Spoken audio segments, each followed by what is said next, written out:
Friends, आज हम बात कर रहे हैं टाटा पावर कंपनी लिमिटेड की।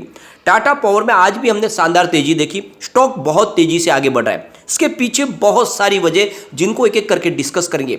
यहाँ पे आप देखोगे तो शेयर होल्डिंग पैटर्न जो नया निकल के आया है उसमें बहुत ही ज़्यादा चौंकाने वाले आंकड़े निकल कर आए। यहाँ पे इन्वेस्टमेंट लगातार बढ़ रहा है और आज भी बहुत सारी ऐसी खरीदारी हुई जो हमें चौंका सकती है। यहाँ पे बड़े फंड हाउस की काफ़ी अच्छी खरीदारी हो रही है और ये सारी वजह है कि टाटा पावर आने वाले समय में एक बड़ा मल्टीबैगर साबित हो सकता है। पिछले 2 साल पहले जिसने भी निवेश किया होगा उसको तो शानदार रिटर्न मिल चुका है। एक तरह से कहे तो वो तो बहुत ही ज़्यादा मालामाल हो चुके हैं, लेकिन आने वाले समय में बहुत तेजी और आनी बाकी है और इसके पीछे बहुत सारे रीजन है जिनको एक एक करके डिस्कस करेंगे।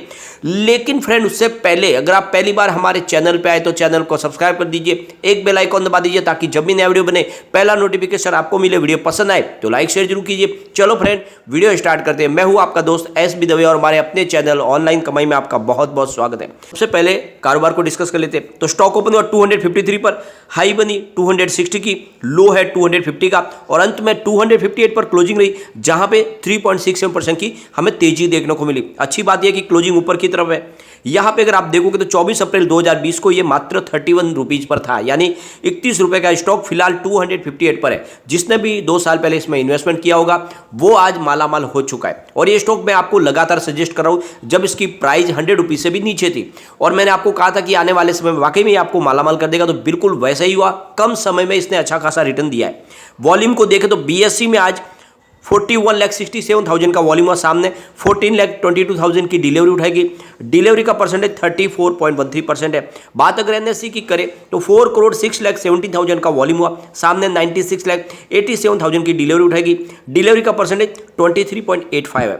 वॉल्यूम को अगर हम देखें मंथली तो 1 मंथ पहले इसका 6 करोड़ रुपीज का वॉल्यूम था, 1 वीक पहले 7 करोड़ रुपीज का वॉल्यूम हुआ था, कल इसका 5 करोड़ रुपीज का वॉल्यूम होता है, आज 4 करोड़ रुपीज का वॉल्यूम है। तो अच्छा खासा वॉल्यूम है और स्टेबल वॉल्यूम है। यहाँ पे अगर आप देखोगे तो फिलहाल इसको F&O में बैन कर दिया गया। तो आज लेटेस्ट अपडेट जो निकल कर है उसके हिसाब से अभी भी F&O बैन में ही है और इसके पीछे वजह यह है कि इसने अपनी लिमिट को क्रॉस कर लिया है और 95% लिमिट क्रॉस होने की वजह से यहाँ पे इसको F&O में बैन कर दिया गया है। तो यहाँ पे कोई चिंता की बात नहीं है, यहाँ पे कारोबार तेजी से बढ़ रहा है और इस वजह से यहाँ पे बैन भी लग रहा है, कोई चिंता वाली बात नहीं है। अब यहाँ पे आप देखोगे तो फ्रेंड्स, यहाँ पे AR रामचंद्रन जो को फाउंडर और ट्रेनर है टिप्स टू ट्रेंड्स के, उनका कहना है कि टाटा पावर में तेजी बनने के पीछे 2 वजह है। एक तो हायर कोल प्राइस और दूसरी तरफ stock demand in EV space. यहाँ पे देखोगे तो EV स्पेस में टाटा पावर का कोई सानी नहीं है, लगातार इनका कारोबार आगे बढ़ रहा है। दूसरी तरफ कोल प्राइस बढ़ रही है, इनकी खुद की कोल माइंस है और इसी वजह से इनको बहुत सारा बेनिफिट मिल रहा है। रेवेन्यू इनका लगातार बढ़ रहा है और उनका कहना है कि इसमें आपको खरीदारी करते रहना चाहिए। तो उनका कहना है कि अगर ये 255 के ऊपर क्लोजिंग देता है तो आपको यहाँ पे खरीदारी शुरू कर देनी चाहिए और अगर ये 215 के आसपास जाता तब भी आपको इसमें खरीदारी करनी चाहिए। ये उन्होंने आपको 2 निचले और ऊपर के टारगेट बताए हुए, तो 215 से आसपास आपको खरीदारी करनी चाहिए और ऊपर तेजी से भागने लगे तो 255 के ऊपर जाते ही आपको खरीदारी शुरू कर देनी चाहिए उनकी तरफ से जो कहा जा रहा है, क्योंकि आने वाला समय टाटा पावर के लिए बहुत ही ज़्यादा पॉजिटिव होने वाला है। यहाँ पे जितेंद्र उपाध्याय जो रिसर्च एनालिस्ट है बोनांजा पोर्टफोलियो में, उनका कहना है कि टाटा पावर अपने बिजनेस को जिस तरह से CGPL के बिजनेस को अपने में मर्जर कर चुका है उसकी वजह से उनके अंदर जो प्रॉफिटेबिलिटी बढ़ चुकी है, यानी कि जो उनका एक लॉस मेकिंग बिजनेस था वो अब उसमें से कमी आएगी और इन्होंने जो डिसीजन लिया है वो इनके लिए एक बहुत बड़ा पॉजिटिव ट्रिगर हो सकता है। साथ में जो रिन्यूएबल एनर्जी का बिजनेस है उसका पोर्टफोलियो मजबूत है और इसी वजह से जो बड़े इन्वेस्टर हैं वो उनकी तरफ अट्रैक्ट हो रहे हैं और इसी वजह से टाटा पावर यहाँ पे रुकने वाली नहीं, आने वाले समय में ये टाटा पावर बिल्कुल कमाल कर सकती है। यहाँ पे आज देखोगे तो बड़े फंड हाउस की काफ़ी बड़ी खरीदारी हुई है। सुबह बाजार शुरू होते ही 9:23 पर 251 की प्राइस से करीब 1,69,000 शेयरों की एक बहुत बड़ी बिकवाली या फ्रेंड्स एक डील हुई है। उसके बाद में आप देखोगे तो 9:49 पर 253 की प्राइस से 1,47,000 शेयरों की एक और बड़ी डील हुई।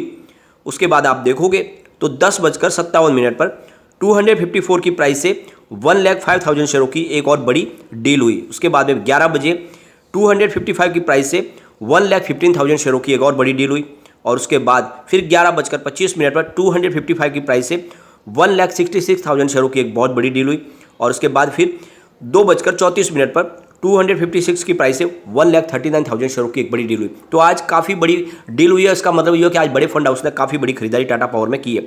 इससे एक बात समझ में आ रही है कि टाटा पावर में आने वाले समय में बड़ी तेजी बन सकती है। यहाँ पे सबके मन में एक ही सवाल उठ रहा है कि इतनी कोल की सप्लाई बढ़ा दी गई है, उसके बावजूद भी कोल शॉर्टेज क्यों हो रही है, क्यों लगातार बहुत सारे स्टेट है वहाँ पे बिजली की सुचारू रूप से सप्लाई नहीं हो पा रही है, वहाँ पे बिजली बाधित हो रही है। तो इसके पीछे सबसे बड़ी जो वजह है कि इंडिया पूरे वर्ल्ड में तीसरी सबसे लार्जेस्ट इलेक्ट्रिसिटी कंज्यूम करने वाली कंपनी है। बहुत ज़्यादा बिजली की खपत इंडिया में होती है। अगर आप देखोगे तो ईयर 2000 से कंपेयर करें तो लगभग दुगुना हो चुकी है, यानी 80% की बढ़त हो चुकी है इलेक्ट्रिसिटी कंजम्पशन में। और ये जो डिमांड बढ़ रही है इसको सप्लाई पूरा नहीं कर पा रहा है और इसी वजह से यहाँ पे प्रॉब्लम आ रही है। अब आप देखोगे सबसे बड़ी बात तो ये जो लगातार अब आने वाले 2022 से लेकर 23 फाइनेंशियल ईयर के लिए करीब जो एस्टिमेट किया गया उसके हिसाब से 1650.94 बिलियन यूनिट की जरूरत पड़ेगी बिजली के लिए। अब इतनी बड़ी के लिए जो बिजली की जो खपत है उसको पूरा करने के लिए जरूरी है बहुत ज़्यादा कोल। और ऐसे में सरकार ने भी निर्णय लिया है कि कम से कम 10% इंपोर्ट किया जाए कोल बाहर से, ताकि यहाँ पे जो कोल की शॉर्टेज है उसको कम किया जा सके। यानी रास्ते हर कोई तलाशे जा रहे हैं। साथ में सरकार पूरी तरह से ध्यान दे रही है कि जितना हो सके रिन्यूएबल एनर्जी के बिजनेस को आगे बढ़ाया जाए, यानी विंड पावर और सोलर पावर को ज़्यादा से ज़्यादा बढ़ाया जाए, ताकि इसमें आने वाले समय में कुछ पॉजिटिव बातें निकल के आए। जैसे कि ऑलरेडी आप देखोगे तो रिन्यूएबल एनर्जी के बिजनेस में भी लगातार बहुत बड़े अचीवमेंट हो रहे। पूरे इंडिया में राजस्थान नंबर 1 बन चुका है रिन्यूएबल एनर्जी के बिजनेस में, यानी सोलर पावर इंस्टॉलेशन में नंबर 1 आ चुका है। यानी उन्होंने बहुत ही जबरदस्त अचीवमेंट किया है। सेकंड नंबर पे कर्नाटका है और उसके बाद में थर्ड नंबर पे गुजरात है और चौथे नंबर पे तमिलनाडु है। तो लगातार उसमें ग्रीन एनर्जी के बिजनेस में भी इंस्टॉलेशन बढ़ रहा है, लेकिन फिर भी जिस तरह से बिजली की खपत बढ़ रही है उसको पूरा करने के लिए बहुत ज़्यादा प्रॉब्लम है और इस वजह से आने वाले समय में फायदा है वो टाटा पावर को हो सकता है। उसके पीछे वजह यह है कि इसकी खुद की कोल माइंस है और इसी वजह से जो कोयले की प्राइस बढ़े उसका फायदा तो मिलने वाला है। साथ में कंपनी रिन्यूएबल एनर्जी का बिजनेस करती है और इस वजह से उसको बहुत ज़्यादा बेनिफिट मिलने वाला है। तो एक तरह से कहे तो टाटा पावर के दोनों हाथ में लड्डू है।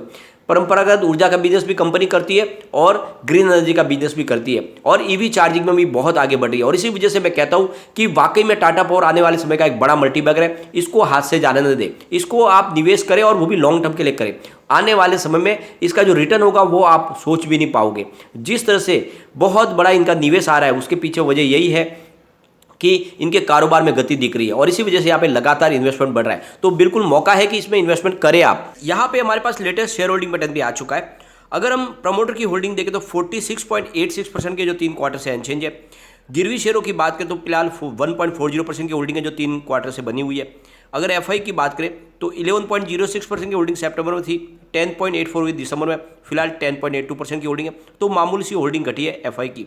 डीआई की बात करें तो 19.90 थी सितंबर में, 15.57 हुई दिसंबर में, फिलहाल 15.88% की होल्डिंग है। तो डीआई ने यहाँ पे अपनी होल्डिंग को बढ़ा दिया है। म्यूचुअल फंड की बात करें तो 8.30% की होल्डिंग सितंबर में थी, 4.48 हुई दिसंबर में, काफ़ी घटाई, लेकिन इस बार म्यूचुअल फंड में अपनी होल्डिंग को बढ़ा दिया है, 4.83% कर लिया है। अदर्स की बात करें तो 22.18% की होल्डिंग सितंबर में थी, 26.73 हुई दिसंबर में, फिलहाल 26.44% की होल्डिंग है। तो यहाँ पे जनरल पब्लिक की होल्डिंग घटी है, लेकिन यहाँ पे डीआई और म्यूचुअल फंड ने अपनी होल्डिंग को अच्छा खासा बढ़ा दिया है, जो एक बहुत बड़ा पॉजिटिव सिग्नल है और जिसके दम पे कह सकते हैं कि स्टॉक वाकई में आने वाले समय में एक कमाल कर सकता है, आपके निवेश को कई गुना बढ़ा सकता है। तो यही मौका जब खरीदारी करें, क्योंकि यहाँ पे बड़े फंड हाउस की काफ़ी अच्छी खरीदारी शुरू हो चुकी है, ये मार्च के आंकड़े कह रहे हैं। यहाँ पे कम्युनिटी सेंटिमेंट स्टॉक के साथ बना हुआ है, 88% बाई की कॉल है, 8% सेल की कॉल है, 4% होल्ड की कॉल है। तो 100 में से 92% लोग इसको लेना पसंद करें। एक बार इसके पिवट लेवल को भी चेक कर लेते हैं। यहाँ से अगर स्टॉक स्लिप होता है तो 245 का फर्स्ट सपोर्ट है, ये सपोर्ट टूटा तो 242 तक स्टॉक जा सकता है। तीसरा सपोर्ट 237 का है। ऊपर की तरफ मूव करने में 254 का फर्स्ट रेजिस्टेंस है, सेकंड 258 का है, जो ऑलरेडी दोनों ब्रेक हो चुके हैं। अब है 262 का तीसरा टारगेट। तो जल्दी ये बुलिश जोन में स्टॉक आ चुका है और तेजी से आगे बढ़ेगा। मुझे लगता है आने वाले समय जल्दी ये 300 को टच कर सकता है। तो यही मौका खरीदारी करें, आने वाले समय ये आपको मालामाल कर देगा। लेकिन फ्रेंड, कोई भी इन्वेस्टमेंट करने से पहले अपने फाइनेंशियल एडवाइजर से एडवाइस ले ले या अपना खुद का रिसर्च कर, क्योंकि मैंने वीडियो आपके एजुकेशनल पर्पज के लिए ही